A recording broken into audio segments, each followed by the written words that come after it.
আমি এই 10 মিনিটের টাইমারটা শুরু করলাম, আর যখন এটা জিরোতে পৌঁছে যাবে তখন এই টাকায় ভরা ঘরটা বিস্ফোরণে উড়ে যাবে। আর এটা একমাত্র যে থামাতে পারে সে হলো এই জ্যাকেট পরা লোকটা। এই ভিডিওটা একদম রিয়েল টাইমের, এটাই দেখতে পাবে। আর যদি ডার্সি এই জ্যাকেটটা না খুলতে পারে আর এই 5টা ফ্লোরের চ্যালেঞ্জ না কমপ্লিট করতে পারে আর টাইমারটা জিরো হওয়ার আগে যদি বাটনটা না প্রেস করতে পারে, ও সবকিছু হেরে যাবে। এই তো নেমে পড়েছে। এটা আমাদের প্রথম রিয়েল টাইম শুট হতে চলেছে।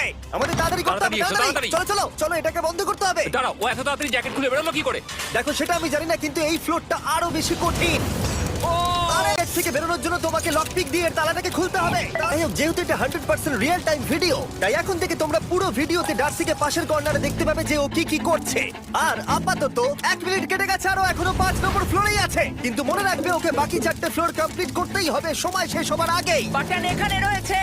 যাতে ওর $2.5 লাখ কোনো ক্ষতি না হয়। আমার খুব ও কি এটা সময় মতো শেষ করতে পারলো? এখন অব্দি তো হ্যাঁ, কিন্তু এর পরের ফ্লোরটা আরো বেশি কঠিন হতে চলেছে। সাবধানে, দেখো যেন আগুন না লেগে যায়। ডার্সি তুমি পারবে। চলো, কি করছো নাকি তুমি? চলো চলো। দড়ি দিয়ে নামছে আর এখনো আঠা লাগানো ঘরে। তোমাকে 4 নম্বর ফ্লোরে স্বাগত।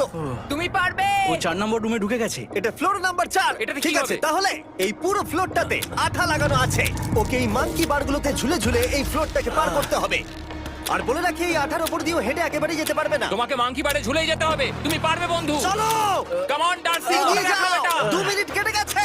মাথা ঠান্ডা রেখে খেলো বন্ধু। ঘুরছে এটা। তুমি ঘুরছো কেন? ঘোরা বন্ধ করো। যদিও পড়ে যায় তাহলে খুব খারাপ হবে। তার কারণ হলো এটা পৃথিবীর সবথেকে শক্তিশালী আঠা। আমি মিথ্যে বলছি না, ও পড়লেও জুতো হারাবে। ঠিক আছে। 2 মিনিট করেনি, ওর গায়ে আঠা লাগেনি আর ও এখন নেক্সট ফ্লোরে যাচ্ছে। ওকে। ও সবুজ জায়গাটায় পৌঁছে গেছে।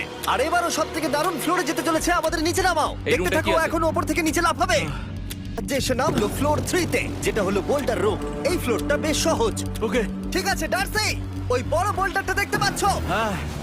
যাই হোক, এই দুটো রোপ এই বড় বোল্ডারটাকে নিচে আসা থেকে আটকে রেখেছে। আর ওখানে একটা বড় ছুরিও রাখা আছে। তোমাকে দড়িটা কেটে এই রুম থেকে বেরোতে হবে। সময় আছে। কমে আসছে, তুমি ছুরিটা নিয়ে কি করতে চাইছো? এই দড়িগুলো কাটবো। দড়িটাকে কাটো, তোমার কাছে বেশি সময় নেই। নরমালি আমার কিন্তু তোমাকে দড়িটা আরো তাড়াতাড়ি কাটতে হবে। ও মাই গড!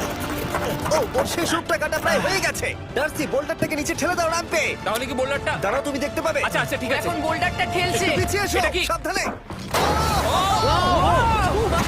ঠিক আছে, এগিয়ে যাও। মানে? ডার্সি, তাড়াতাড়ি ওই সিলিংয়ের রোপটাকে খোলো আর তাড়াতাড়ি ওটাকে প্যান্টের সাথে ভালোভাবে আটকে নাও। নিশ্চিত হয়ে নিয়ে ওটা ঠিকভাবে আটকেছে কিনা। ওকে কি করতে হবে? ঠিক আছে, এবার লাফ মারো আর পরের ফ্লোরে লাথি মেরে ঢুকে পড়ো। ঠিক আছে। দেখো এবার। কি দেখবো? আমাকে এখান থেকে লাফাতে